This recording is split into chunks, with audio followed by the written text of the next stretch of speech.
इधर आओ इतने पैसे लेना, लेकिन हमने ये कदम नहीं उठाया क्योंकि मेरे वालिद साहब फौत हो गए, हम उनका नाम खराब नहीं करना चाहते। मैं आपको अप्रिशिएट करता हूँ कि आपने बहुत अच्छा स्टेप उठाया। इन्होंने बताया कि ये अपने वालिद का नाम बदनाम नहीं करना चाह रही, ये कोई गलत स्टेप भी उठा सकती थी, लोग इन्हें ऑफरिंग करते हैं, तो क्या आप शादी के लिए रजामंद हैं? नहीं भाई, मैं अभी शादी नहीं करना चाहती क्योंकि अभी मेरी वालिदा तो बैठ के रोती हैं कि हमारे साथ ऐसा क्यों हुआ, अगर बाप होते तो हमारे साथ पे होते तो किसी चीज़ की कमी ना होती, कुछ खाने के लिए नहीं था तो मैं भीख मांगने के लिए सड़कों पे आ गई। लोग बुरी नज़र से देखते थे, तंग करते थे, कोई भी नहीं किसी को देता इस दुनिया में, कोई भी किसी का। डॉक्टरों ने जवाब दे दिया हुआ है, वो कहते हैं प्राइवेट में करवाओ। मैं प्राइवेट में, हमारे पास इतना नहीं होता कि हम एक टाइम का खाना खा लें, तो मैं प्राइवेट में कैसे करवाऊँ।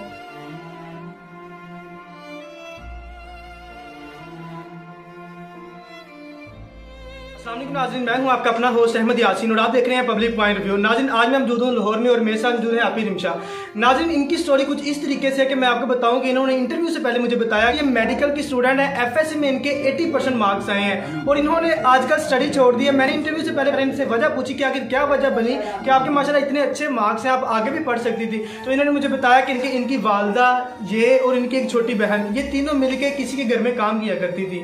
नाज़रीन, आपको बताऊं कि कोरोना से पहले वो इनका सर्किट अच्छा खासा चल रहा था क्योंकि घर में 3 लोग कमाने वाले थे। जब मैंने इनसे पूछा कि आपके वालिद क्या करते हैं, आपके भाई क्या करते हैं, तो इन्होंने मुझे बताया कि इनके जो वालिद हैं उनकी डेथ हो चुकी है और उनका कोई भाई नहीं है। घर में कमाने वाली ये तीनों ही माँ बेटी हैं, 2 बेटी हैं और 1 माँ है। और ये जब उनके घर में जाया करती थी, अच्छा खासा इनका सर्किट चल रहा था। और जैसे ही कोरोना आया तो जिनके घर में ये काम करते थे उन्होंने इन्हें साफ इनकार कर दिया कि अब कोरोना आ चुका है, आप अपना ख्याल रखें, हम अपना ख्याल रखेंगे, आपने काम पे नहीं आया करना। तो उन्होंने इन्हें 50,000 रुपये दिया है और इन्हें कह दिया कि आपने कल से काम पे नहीं आना। तो नाज़रीन, उसके बाद मैंने पूछा कि उसके बाद आपने क्या किया, तो इन्होंने मुझे बताया जब कोरोना खत्म हुआ है ये लोगों के घरों में काम करने के लिए जाती थी, लेकिन जो दूसरे घर वाले थे उनका रवैया कुछ इस तरीके से था कि उनकी जो नज़रें थी वो गंदी थी, वो गंदी नज़रों से इन्हें देखते थे। वो इन्हें कहते थे कि हम आपको 25,000 की बजाय 50,000 देंगे, लाख रुपए देंगे, जैसे हम कहेंगे वैसे आपने करना है। लेकिन नाज़रीन, इन्होंने वो कदम नहीं उठाया। बाकी की दास्तान इन्हीं से जानते हैं। अस्सलाम वालेकुम।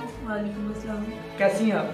जी भाई, मेरे वालिद साहब थे ना, तब अल्लाह का शुक्र था कि पापा कमाते थे, हम खाते थे, बस सही, हमारा अल्लाह का शुक्र था, सही गुजर से होता है। जब से पापा फौत हो गए हैं तब से हमारे घर में ना, हम लोगों के घरों में काम करने के लिए निकल पड़ी, सब कुछ लोगों के घरों के काम करते रहे। जब से कोरोना आया, फिर कोरोना के दौरान वो बाजी थी, अंकल थे, उन्होंने बोला कि बेटा, और मेरी मामा को बुलाया कि बाजी ये आप आइंदा से ना आना क्योंकि आप अपना भी ख्याल रखें, हम अपना ख्याल रखते हैं, कोरोना बहुत ज़्यादा है, ये है वो है। उन्होंने हमें तो पैसे दिए और उन्होंने बोला कि आप जाएँ, आप गुजारा करें, जब कोरोना ख़त्म होगा हम आपको खुद ही बुला लेंगे। उसके बाद उन्होंने हमें नहीं बुलाया। उसके बाद बहुत मुश्किल से हमारा और किसी घरों में लोगों को काम करने जाना, तो उन्होंने बुरी नज़र से देखना कि इधर आओ, ये है वो है, आप इधर आओ इतने पैसे लेना, लेकिन हमने ये कदम नहीं उठाया क्योंकि मेरे वालिद साहब फौत हो गए, हम उनका नाम खराब नहीं करना चाहते। और मेरी मामा है, अल्लाह पाक, वो भी बहुत बीमार, अल्लाह पाक उनको ज़िंदगी सेहत दे, वो भी बीमार रहती हैं, वो टेंशन ले लेके। जो मेरी छोटी सिस्टर है उसका पेट ऑपरेशन करवाया था, अब उसको हर्निया हो गई है, उसको काम कर, ये जाहिर है कि हम काम करने जाती थी, ऑपरेशन हो गया, पता नहीं एहतियात ही नहीं की, तो उसको पेट में हर्निया हो गई। डॉक्टर ने बोला डेथ का खतरा है, हम आंतरे निकालेंगे तो पेट के अंदर जाली डालेंगे, ये है वो है। तो बहुत मुश्किल से फिर एक दिन ऐसा हुआ कि हमारे घर में कुछ खाने के लिए नहीं था, तो मैं भीख मांगने के लिए सड़कों पे आ गई। लोग बुरी नज़र से देखते थे, तंग करते थे, कोई भी नहीं किसी को देता इस दुनिया में, कोई भी किसी का नहीं है। अच्छा, आप, मैं एक सवाल आपसे ये पूछना चाहूँगा कि आपके जो फैमिली मेंबर्स हैं उन्होंने भी आपसे कभी नहीं आके पूछा कि आपने खाना खाया है नहीं खाया है? जो आपके मामू हैं, ताया हैं, चाचू हैं, किसी ने नहीं पूछा आके आपको?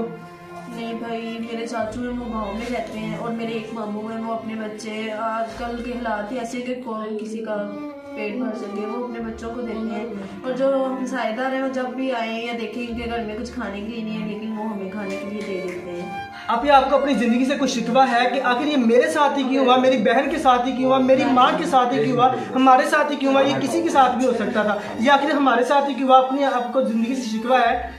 जी भाई, यही है कि बहुत मुश्किल से हम गुजारा करते हैं, किसी टाइम तो बैठ के रोती हैं कि हमारे साथ ऐसा क्यों हुआ, अगर बाप होते तो हमारे साथ पे होते तो किसी चीज़ की कमी ना होती, बस भाई भी नहीं है, हमारे भाई होते तो वो ही हमारा सहारा होते, बस इसीलिए बहुत मुश्किल से हमारा गुजारा होता है। अगर कोई बंदा आपकी हेल्प करना चाहे, वो आपको आगे पढ़ाना लिखाना चाहे, तो आप आगे पढ़े लिखेंगी या शादी करेंगी या क्या करेंगी? कोई भी पैगाम देना चाहे? नहीं भाई, अभी फ़िलहाल ये है कि मेरी छोटी सिस्टर का ऑपरेशन करवाना है, मैं बहुत परेशान हूँ वो फिलहाल मौत की वजह से बैठी हुई है। उसका किसी टाइम उसकी आंदरों का कोई मसला बन सकता है या उसे कोई डेथ हो सकती है, उसका अटैक हो सकता है। मैं बहुत परेशान हूँ।